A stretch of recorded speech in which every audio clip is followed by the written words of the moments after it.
So hi guys. Today we're gonna run for 11 miles. My last long run before Chicago Marathon, and I'm so excited because I'm gonna use my compression socks today. I bought new ones. Guys, be honest, mukha ba akong tanga dito sa ano na to, headband na to?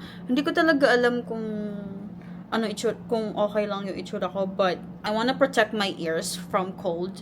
So, kaya sinusuot ko to, pero bahala na.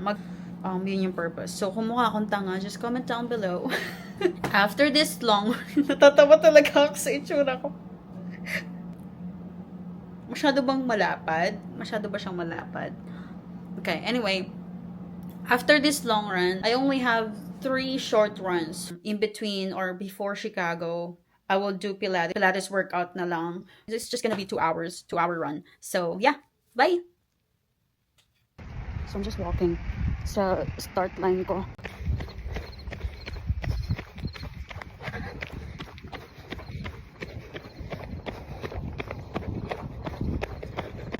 Mile 1. Buksan ko na agad. Mile 2. Di pa din boss. 3 miles. 4 miles. Mile 5. Oh. Mile 6. Mile 7. Mile 8. Oh. 3 more miles. Mile 9. Mile 10. 1 more mile and magko-cool down na lang ako. Done 11 miles in 2 hours, 1 minute and 45 seconds. So update about my compression socks. I feel like I'm not gonna wear them on marathon day.